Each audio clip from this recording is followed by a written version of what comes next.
আমরা যদি দেখাই যে কিছুটা হলেও কিন্তু ওয়াটার বাসের অগ্রভাগ দেখা যাচ্ছে।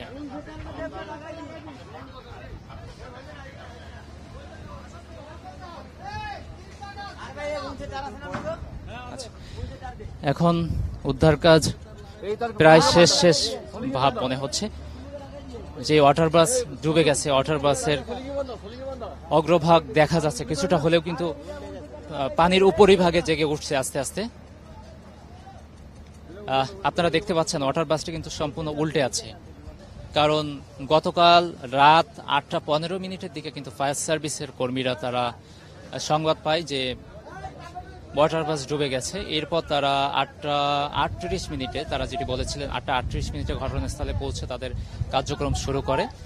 সেই গত রাত থেকেই কিন্তু কার্যক্রম চালাচ্ছে। তারা যখন বুঝতে পারে যে তাদের যে উদ্ধারকারী জাহাজ আছে সেই জাহাজ দিয়ে যখন উদ্ধার কাজ সম্পন্ন করতে পারবে না, তখন তারা আরও সহযোগিতা চায় এবং নারায়ণগঞ্জ থেকে সেখান থেকে এই রুস্তুম রওনা দেয়। কিন্তু রুস্তুম যেহেতু ভারী জাহাজ, তাকেও টেনে নিয়ে আসতে হয় অন্য জাহাজ দিয়ে, তো অনেকটাই ধীর গতিতে রুস্তুম আসে এবং আজ ভোর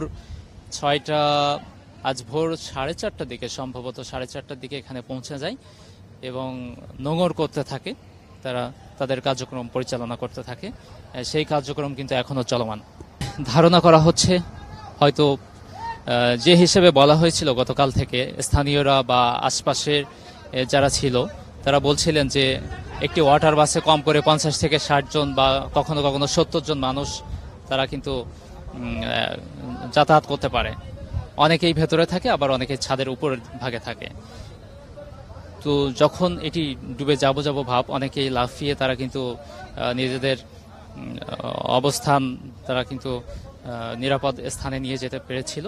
কিন্তু যারা ভেতরে অবস্থান করছিলেন, যেহেতু ওয়াটার বাসের জানালাগুলো বা এক্সিট গেটগুলো অনেক ছোট, অনেকেই কিন্তু বের হতে পারেন নাই, যে কারণে হয়তো বা মৃতের সংখ্যা অনেক বাড়তে পারে, এটি ধারণা করা হচ্ছে। এই মুহূর্তে দেখছেন বুড়িগঙ্গা নদীতে ডুবে যাওয়া ওয়াটার বাস উদ্ধারের কার্যক্রম চলছে। বিশেষ ক্রেনের মাধ্যমে অনেক উচ্চ ক্ষমতা সম্পন্ন 60 টন ভার বইতে সক্ষম বা উঁচু করতে সক্ষম এমন একটি ক্রেনের মাধ্যমে এটিকে উত্তোলন করা হচ্ছে। বিশেষ উদ্ধারকারী জাহাজ রুস্তুম এই কাজটি করছে এবং কাজে যারা সহযোগিতা করছে, ফায়ার সার্ভিস থেকে শুরু করে কোস্টগার্ডের সদস্যরাও আছেন, অনেকেই টহল দিচ্ছেন।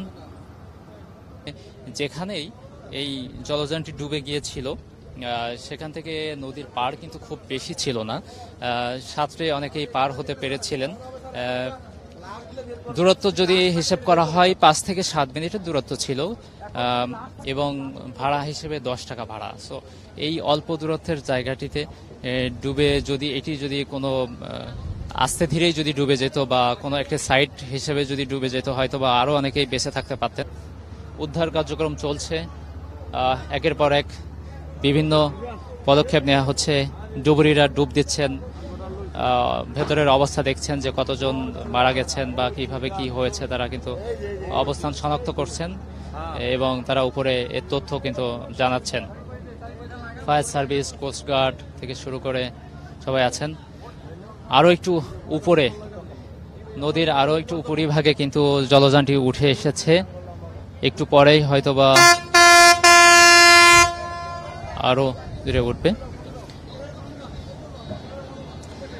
এই উদ্ধার অভিযান কার্যক্রমে যেন সহযোগিতা হয় বা সহজেই করা যায়, যে কারণে ফায়ার সার্ভিস বা বিআইডব্লিউটি যারা আছেন তারা কিন্তু বারবার ঘোষণা দিচ্ছেন যে আশপাশে যে জাহাজগুলো যাচ্ছে, আশপাশ দিয়ে যে জাহাজগুলো যাচ্ছে, তারা যেন তাদের গতিটা কমিয়ে যায়, যেন পানির ঢেউটি কম হয় এবং তাদের উদ্ধার কাজ যেন সহজে করা সম্ভব হয়।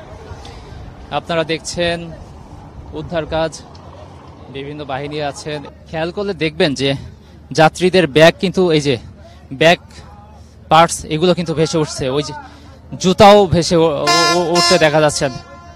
এখানে নারীদের সাইড ব্যাগ, যে সাইড ব্যাগে অনেকে টুকিটাকি জিনিস রাখেন, টাকা রাখেন, দুইটি সাইড ব্যাগ ভাসতেছে। এরপরে এখানে জুতা ভাসতেও আমরা দেখলাম। যত উপরের দিকে নিয়ে আসা হচ্ছে, ভেতর থেকে হৃদয় বিদারক কিছু না কিছু কিন্তু বের হচ্ছে। এই ব্যাগগুলো সাক্ষী দেয় যে এর মধ্যে বেশ কিছু নারী হয়তো আটকে আছেন এর মধ্যে।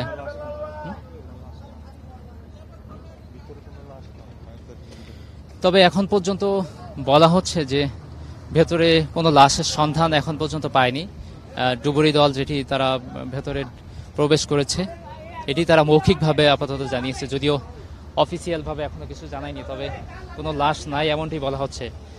যদি যাত্রী নিয়ে ডুবে যেয়ে থাকে তাহলে কি সেগুলো যাত্রীরা মারা গেছেন এবং তারা কি ভেসে গেছেন এমনটিও বলা যেতে পারে। তবে ডুবুরিরা যারা ভেতরে প্রবেশ করেছেন তারা প্রাথমিকভাবে বলছেন যে এখন পর্যন্ত ভেতরে কোনো লাশ দেখা যাচ্ছে না।